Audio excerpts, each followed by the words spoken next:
WhatsApp guys, 2026 में तो दुनिया खत्म है भाई, ये सब मीम चल रहे थे और सुनने में आई वही खत्म, टाटा गुड बाय। तो भाई देखते हैं व्हाट विल हैपन इन 2026। बाबा बांगास 2026 की प्रेडिक्शन। गौरव भाई वीडियो लाए, काफी इंटरेस्टिंग, देखते हैं क्या है पूरा मामला। 1 2 3 गो। ये जो दुर्घटनाएं होती है ना, ये अचानक नहीं हो जाती, बल्कि प्रकृति इनके होने के संदेश काफी पहले से देने लगती है। ऐसे कई सारे सीर होते हैं जिन्हें इन घटनाओं के विजन से सालों पहले ही दिख जाते हैं और वो इसे लोगों को बताकर लाखों लोगों की जान बचाने की कोशिश करते हैं। और इस साल 2026 में ऐसे ही कई प्रलय जैसे हालात बनने वाले हैं, जिसकी भविष्यवाणी बाबा बेंगा, नास्ट्राडामस जैसे भविष्यवक्ताओं ने की है और कईयों के साइंटिफिक सपोर्ट एविडेंस भी है। इसके अलावा कई ऐसी सारी प्राकृतिक आपदाएं भी है जो भारत पर आने वाली है और जो ऑलरेडी कंफर्म्ड हो चुकी है। तो आखिर क्या है ये भविष्यवाणियां, क्या होने वाला है 2026 में और हमारे देश भारत का कौन सा हिस्सा इनमें सबसे ज्यादा प्रभावित होगा? तो अगर 2026 में अपनी बचाना चाहते हो जान, तो इस वीडियो को पूरा देख लेना, तुम खुद समझ जाओगे कि आखिर क्यों लोग ऐसा कह रहे थे कि 2026 में दुनिया खत्म है। 2012 में भी आए थे या 12 में भी लाए थे सब। हर साल का ही हो गया, हर 4-5 साल बाद बोल अब इस साल कोई आ जाएगा भविष्यवाणी लेके। एक बार जरा खिड़की से बाहर देखिए, अगर दिन का उजाला है तो शायद आपके सामने सूरज दिख रहा होगा, लेकिन ये देखकर तुम धूप के मजे लेने मत लग जाना, क्योंकि वहाँ पर कुछ बहुत बुरा चल रहा है। 3 अक्टूबर 2024 के दिन सूर्य की सतह से X9.0 की इंटेंसिटी का एक सोलर फ्लेयर निकला था। अगर आसान भाषा में समझना हो तो बीच बीच में जो हमारा सूर्य होता है ना, उससे चार्ज्ड पार्टिकल्स निकलते हैं और इन पार्टिकल्स में इतनी एनर्जी होती है, इतना ज्यादा ये चार्ज्ड होते हैं कि अगर वो हमारे ऑर्बिट में मौजूद सैटेलाइट से टकरा जाए तो उन सबको बेकार कर सकते हैं। धरती का सारा इंटरनेट, सारी रेडियो सर्विसेज, सारी कनेक्टिविटी, सब कुछ एक झटके में बंद हो सकती है। और जब अक्टूबर में होने वाले इस इवेंट की जानकारी इंसानों को मिली थी तो इसे बहुत बड़ी चीज माना गया था, बहुत हाइप क्रिएट होता है इंटरनेट पर। लोग तो ये सोच रहे थे कि अब शायद एक भी इलेक्ट्रॉनिक इक्विपमेंट, एक भी कम्युनिकेशन की डिवाइस सर्वाइव ही नहीं कर पाएगी, मगर किसी तरीके से इससे डील करके हम लोग वक्त में आगे बढ़ गए और हम लोगों ने ये सोचा कि आने वाले 5-10 साल तक अब सूरज की तरफ से कोई भी ऐसी विध्वंसक ऊर्जा या फिर कहें तो सोलर फ्लेयर हमारी धरती की तरफ नहीं आने वाली। लेकिन यही इंसानों की सबसे बड़ी भूल थी। जनवरी 2025 में एस्ट्रोफिजिकल जर्नल में एक स्टडी पब्लिश हुई जिसने साफ तौर पर यह कह दिया कि हमारे सारे अनुमान गलत हैं और मई 2026 से दिसंबर 2027 के बीच सूर्य से पृथ्वी की तरफ 2 से 3 सोलर फ्लेयर आने वाले हैं जिनकी इंटेंसिटी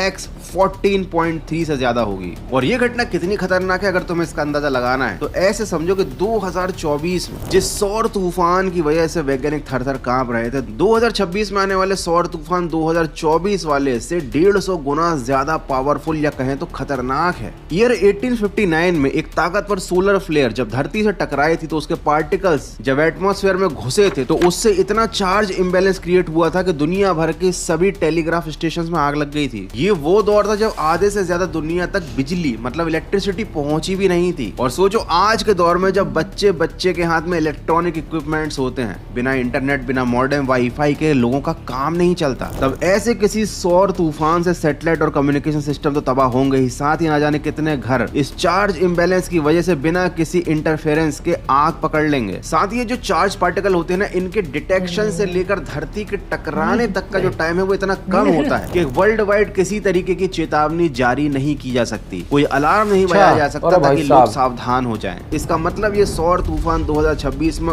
उस लेवल की तबाही मचाने वाला है जिससे जगह जगह भारी तबाही फैलेगी, आगे लगेंगी, लोग सोते सोते जाएंगे, शहर का शहर शमशान में बदल जाएंगे। और ये सब किसी युद्ध या किसी परमाणु बम की वजह से नहीं होगा, ये सब होगा यहाँ से 15 करोड़ किलोमीटर दूर से आए एक ऐसे तूफान की वजह से जिसका कोई कुछ नहीं बिगाड़ सकता। सुनने में तो ये काफी ज्यादा खौफनाक लग रहा होगा, लेकिन ये तो 2026 की केवल शुरुआत है। इस साल इससे बुरे बुरे हालात देखने को मिलने वाले हैं।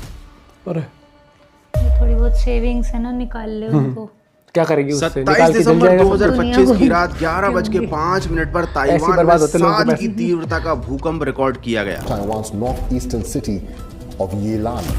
Reports are saying that the quake occurred at a depth of about 73 kilometers. नया साल शुरू भी नहीं हुआ था कि उससे 4 दिन पहले ही तबाही मचा देने वाली भारी आपदाओं के संकेत मिलने लगे थे। मगर ये जो टेक्टोनिक प्लेट्स है ना, जिनकी वजह से भूकंप आता है, ये केवल ताइवान पर मेहरबान नहीं है। अकेले 2025 में 17,526 से भी ज्यादा भूकंप अलग अलग स्टेशंस पर दर्ज किए गए, जो आंकड़ा बीते सालों के मुकाबले कहीं ज्यादा है। जुलाई 2025 में रशिया के कामचटका में 8.8 के मैग्नीट्यूड का भूकंप आया था, जो बीते 10 सालों का सबसे ज्यादा पावरफुल भूकंप था। ये तो उस पे भी दिखाया था, ये रशिया में वही वाला 28 मार्च 2025 के दिन म्यांमार में 7.7 के मैग्नीट्यूड से भी एक भूकंप आया था। इसमें 5,456 लोग मरे थे। सिमिलरली जनवरी 2025 में तिब्बत के इलाकों में एक भूकंप आने से 400 लोगों की जान चली गई थी। ये कोई इत्तेफाक नहीं है, ये इस बात के पुख्ता सबूत है कि जमीन के नीचे कोई भारी हलचल मच रही है, और इसका असर रीडिंग्स में भी दिखाई देता है, खासकर उन इलाकों में जो पैसिफिक महासागर के आसपास आते हैं, जिनके अंदर दुनिया के 67% ज्वालामुखी मौजूद हैं। और अब चूंकि बात घूमते फिरते ज्वालामुखी तक आ गई है, तो जरा इस पॉइंट पर भी गौर फरमाइए। 2025 में 63 ऐसे ज्वालामुखियों को डॉक्यूमेंट किया गया जो फटे हों और जिनमें से लावा निकला हो। और इनके अलावा तो छोटे मोटे बहुत सारे ज्वालामुखी फटे हैं 2025 में, जिसके कारण 2025 मॉडर्न मेमोरी का सबसे एक्टिव वॉल्केनिक ईयर रहा। लेकिन ये तो शुरुआत थी। वैज्ञानिकों ने ये चेतावनी दी है कि साल 2026 जो है, उसमें होगा सुपर वॉल्केनिक इरप्शन। मतलब ये छोटे छोटे ज्वालामुखी फट रहे थे ना, टेक्टोनिक प्लेट्स में मूवमेंट हो रहे थे, इन सब की वजह से एक सुपर वॉल्केनिक इरप्शन होगा। और ये exactly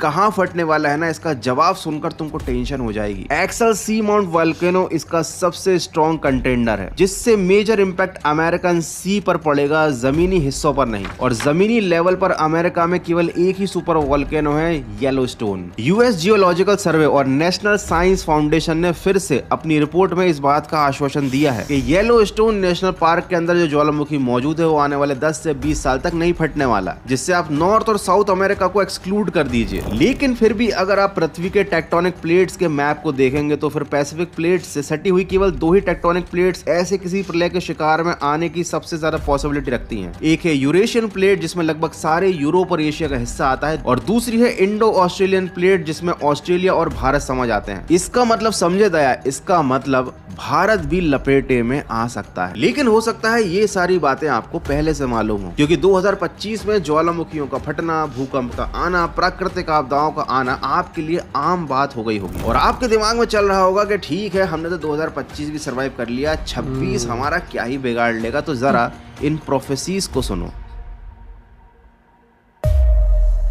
Prophecies for the generation। आज से कई साल पहले रूस में 12-13 साल की एक लड़की थी, जो खेलते खेलते एक हादसे का शिकार हो गई थी, जिस हादसे में उसकी आंखें चली गईं। मगर इस हादसे के बाद उसको अजीब से दौरे पड़ने लगे और ऐसी घटनाएं उसे दिखने लगी जो उसे दुनिया का भविष्य बताती थी। आगे चलकर ये औरत बाबा वांगा के नाम से दुनिया भर में मशहूर हुई। आपको लिटरली यकीन नहीं होगा, मगर चेरनोबिल का हादसा, 9/11 का हादसा और इंदिरा गांधी की हत्या जैसी कई घटनाएं हैं जिनकी भविष्यवाणी इनकी एकदम सही साबित हुई। इसी तरह 16वीं शताब्दी में एक महान ज्योतिष थे, नास्ट्रेदामस, जो किसी को भी देखते ही उसका भविष्य बता देते थे। और बड़े बड़े अमीर घराने के लोग, यहाँ तक कि खुद फ्रांस की रानी कैथरीन डे मेडिसी भी उनसे अपना भविष्य पूछा करती थी। और कहा जाता है कि नास्ट्रेदामस ने आज तक जो भी बताया वो कभी गलत साबित नहीं हुआ। ईयर 1555 में उन्होंने एक बुक पब्लिश करी, लेस प्रोफेटीज नाम से, जिसमें उन्होंने 4 लाइन की क्वार्टरेंस लिखी है, इंडियन कॉन्टेक्स्ट में कहे तो चौपाइयां। और कहते हैं कि उनके द्वारा किताब में छापी गई इन चौपाइयों में दुनिया का भविष्य लिखा हुआ है। और आज भी लोग इस किताब की चौपाइयों को डिकोड करने की कोशिश कर रहे हैं। ये दोनों ही जो भविष्य वक्ता है ना, इन्होंने अपने प्रूवन ट्रैक रिकॉर्ड से सबको हैरान करके रखा था। और 2026 को लेकर भी इन दोनों ने काफी सारी भविष्यवाणियां कर रखी हैं। बाबा वांगा ने ये कहा था, इस साल के शुरू से अंत तक दुनिया के किसी न किसी कोने में प्राकृतिक आपदाएं आती ही रहेंगी। उन्होंने कहा था कि प्रलय जैसे हालात बन जाएंगे, जिससे पूरी दुनिया का करीब 7 से 8% हिस्सा तबाह होने की कगार पर आ जाएगा। और इन तबाह होने वाली जगहों में एक बड़ा नाम भारत भी है। और ऐसा क्यों है, इसका कारण मैं भी आपको आगे बताऊंगा। भारत के आसपास के कई इलाकों में एनवायरनमेंट के मामलों में काफी सारे बदलाव हो रहे हैं, कुछ बहुत धीरे तो कुछ बहुत ज्यादा तेजी से। अभी AMOC की वजह से मौसम का संतुलन बिगड़ने वाला है, जिसके बारे में मैंने आपको इस वीडियो में डिटेल में बताया है। एक बार इसको जाकर चेकआउट जरूर करना, लिंक डिस्क्रिप्शन में है। लेकिन अगर AMOC को हम साइड में रख दें तो भी देश के हालात बहुत खराब हैं। देश के हर कोने में मेजर बड़ी सिटीज में AQI बहुत ज्यादा है, इतना कि बहुत सारी जगहें तो रहने के लायक नहीं बची हैं। Centre for science and environment की एक रिपोर्ट में आया कि नवंबर 2025 तक भारत में पिछले साल 334 दिनों में से 331 दिन किसी न किसी तरह का एक्सट्रीम वेदर इवेंट रिकॉर्ड हुआ है। मतलब अगर 3 दिनों को हटा दें तो हर दिन भारत में कोई ना कोई बड़ा प्राकृतिक हादसा हुआ ही हुआ है। और इन हादसों की वजह से करीब 4400 से ज्यादा इंसान और 77,000 से ज्यादा जानवर मरे हैं, लाखों लोग बर्बाद हुए हैं। लेकिन ये तो सिर्फ शुरुआत है। और ये हमें महसूस क्यों नहीं होता, इसके बारे में पता क्यों नहीं चलता? क्योंकि ये सब देश के अलग अलग हिस्सों में होता है। वैज्ञानिक इस बात को पहले भी कह चुके हैं और हम सबको चेता चुके हैं कि पूरा उत्तर भारत द ग्रेट हिमालयन अर्थक्वेक के खतरे से जूझ रहा है। यानी यहाँ कभी भी 8 या उससे भी ज्यादा हाई मैग्नीट्यूड का भूकंप आ सकता है। और ये जो द ग्रेट हिमालयन अर्थक्वेक है ना, इसका पूरा डिटेल्ड रिसर्च आपको इस वीडियो में मिल जाएगा। 2015 में नेपाल में भूकंप आया था, अगर आपको याद हो। उसका मैग्नीट्यूड था 7.8 और उसमें 9000 से ज्यादा लोगों की जान गई थी। अब दिल्ली और उत्तर प्रदेश की जो पॉपुलेशन डेंसिटी है ना, वो नेपाल के कंपेयर में काफी ज्यादा है। और जब इन हाई डेंसिटीज वाले एरियाज में 7.8 मैग्नीट्यूड से भी ज्यादा डेंसिटी का भूकंप आएगा तो सोचो आप कितनी जाने जाएंगी। इतने लोग तो घायल होंगे जिनकी गिनती करना तक मुश्किल हो जाएगा। लेकिन अगर आपको लग रहा है कि ये सब कुछ भी नहीं है तो मैं आपको बता दूं कि आने वाले समय में कई सारे बड़े तूफान भी भारत पर दस्तक देने वाले हैं, खासकर कोस्टल एरियाज में। और ये जो इतनी सारी बातें मैंने आपको बताई है ना, इनमें अगर आप अरावली जैसी पहाड़ियां, पर्वतमालाओं की होती हुई तबाही को भी मिक्स कर दें, विकास के नाम पर कटते हुए पेड़ और बढ़ते हुए पोल्यूशन को भी ऐड कर दें। देखो पानी तो जहरीला हो ही चुका है, नदियां किसी काम की बची नहीं है, धीरे धीरे हवा भी जहरीली होती जा रही है और ये सब रुकने नहीं वाला। इस बात को भी अगर आप ऐड कर लें तो इस बात में कोई शक नहीं है कि आने वाले जो दिन है ना, वो अच्छे दिन तो बिल्कुल भी नहीं है। हालात बिगड़ने ही वाले हैं। दक्षिण भारत के कोस्टल एरिया पर एक बहुत बड़ा संकट तूफानों के रूप में हमेशा ही मंडराता रहता है और बाबा बांगा की भविष्यवाणी इस बात का सबूत है कि कुछ ना कुछ खतरनाक होने वाला है। और अगर आपको लग रहा है कि आपके पास बहुत पैसा है और आप पैसे के दम पर इन प्राकृतिक आपदाओं से बच जाओगे, सरवाइव कर लोगे, तो आपको नोस्ट्राडामस की भविष्यवाणी जरूर सुननी चाहिए। आपने एक चीज गौर की होगी कि आजकल इलेक्ट्रॉनिक इक्विपमेंट्स जैसे कि मोबाइल, गैजेट्स, ये काफी ज्यादा महंगे होते जा रहे हैं। मगर आप इसके पीछे का असली कारण जानते हैं कि आखिर क्यों ये सब इतने महंगे होते जा रहे हैं?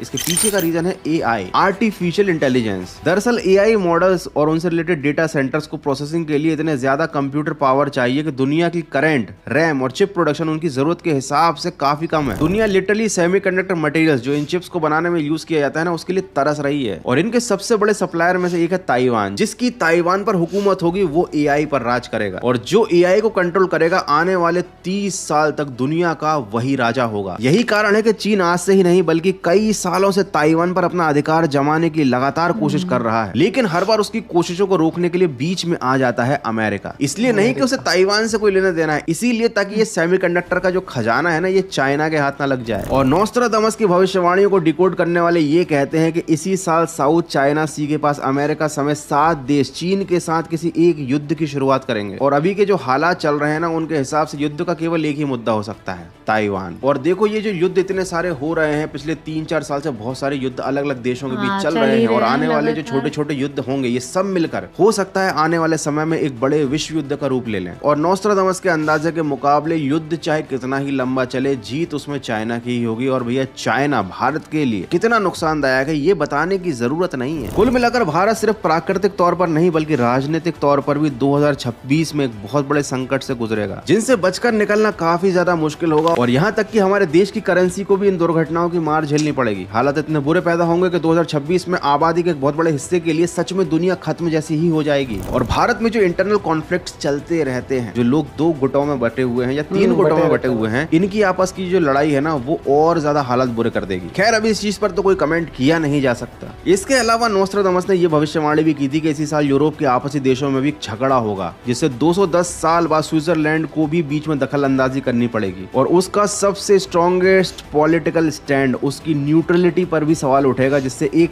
इकोनॉमिकल कोलैप्स की शुरुआत होगी। अब ये जो भविष्यवाणियां है ना, इन सबको अगर कंपाइल करके देखा जाए तो अमेरिका, यूरोप और चीन, ये सारी जो दुनिया की बड़ी अर्थव्यवस्था है ना, ये आने वाले टाइम में युद्ध में जाएंगी सिवाय भारत के। और देखो युद्ध कभी भी खुशहाली लेकर नहीं आता, वो अर्थव्यवस्था को बर्बाद कर देता है, लोगों को कंगाल कर देता है। और जब पूरी दुनिया में इतने युद्ध वगैरह होंगे, इतनी इकोनॉमिकल अनस्टेबिलिटी आएगी, तो डेफिनेटली भारत भी इससे अछूता तो रहेगा नहीं। हालांकि भारत एक ऐसा देश है जो दुनिया भर की उथल पुथल में भी काफी ज्यादा स्टेबल रहता है और ये स्टेबिलिटी हमको 2-3 साल का एक समय दे सकती है। लेकिन ये सिर्फ एक स्पेकुलेशन है। तो ये तो हो गई बहुत सारी बुरी बातें 2026 को लेकर। लेकिन कुछ लोग इस दुनिया में ऐसे भी हैं जो इन सारी भविष्यवाणियों को नहीं मानते और अपने आने वाले साल 2026 के लिए काफी ज्यादा ऑप्टिमिस्टिक हैं। तो कुछ लोग ऐसे हैं जो इन भविष्यवाणियों कहानियों को और इन प्राकृतिक संकेतों को देखकर सुनकर काफी ज्यादा टेंशन में है। तो आप कौन सी साइड में हो, टेंशन लेने वाली या टेंशन देने वाली साइड में, मुझे कमेंट करके जरूर बता देना। बाकी अगर तुम मुझसे पूछो कि भाई मेरा 2026 को लेकर क्या सोचना है, तो भाई देखो जो होगा वो देखा जाएगा। तो देखा जिंदगी जाएगा। को खुल के जियो, एंजॉय करो और नए नए गोल्स बनाकर उनको पूरा करो। बाकी तुम मुझे बताओ तुम्हारा 2026 में क्या गोल है, फटाफट से कमेंट करो। और हाँ, अगर ये वीडियो अच्छा लगा, बहुत सही बोला। और यही मैं कहता हूँ कि भाई देखो कल क्या होगा, परसों क्या होगा, आपके हाथ में प्लान करना ये है कि नॉर्मल जिंदगी में क्या होता है भाई, मेरे 6 महीने बाद ये खर्चा हो सकता है, मेरे को गाड़ी की किस्त भरनी है, या मुझे 2 साल बाद वहां घूमने जाना है, फॉरेन ट्रिप पे जाना है, तो आप उसके लिए सेव करोगे, प्लान करोगे। अब भैया दुनिया ही तबाह हो जाएगी, तो फिर तो तुम आज ही सेव मत करो। और मान लो आज सेव नहीं करा और दुनिया तबाह नहीं हुई, तो उस टाइम पर आज से ज्यादा स्ट्रगल कर रहे होगे। नहीं तो तबाह फिर तुम हो गए। भविष्यवाणी करने वालों का भविष्य आदों का तो वैसे ही खराब हो जाता है। ये चीज आप देखना, क्योंकि कितने आए कितने गए, दुनिया वहीं की वहीं है, लोग आए चले गए, लेकिन वो भी चले गए, भविष्य धरती वहीं है। हाँ।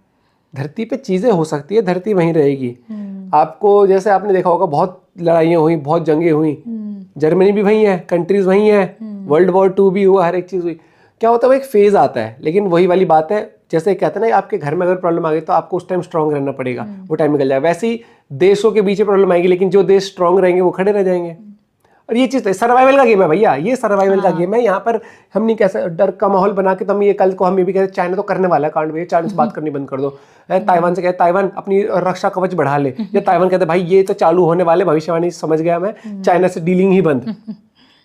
ये चीजें ठीक है, लेकिन हाँ आप एक ये ऐसी वीडियो थोड़ा सा आपको ना एक वो थ्रिल तो देती है, लेकिन मुझे लगता है कि आपको थोड़ा सा इतने प्रिकॉशन लेने की जरूरत नहीं है। अब मान लो सुनामी आ गई, अर्थक्वेक आ गया, कुछ आ गया, आप कुछ नहीं कर सकते।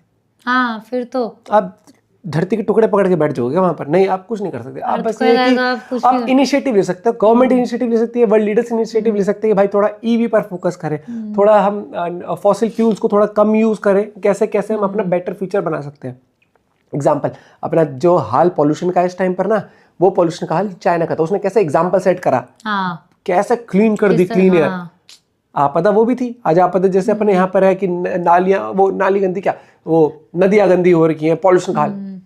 दीज आर क्यूरेबल थिंग्स, उनको आप कर सकते हो। बस वो है कि आज करेंगे या 5 साल बाद करेंगे। देखते हैं, मिलते हैं वीडियो के साथ, बाय, टेक केयर।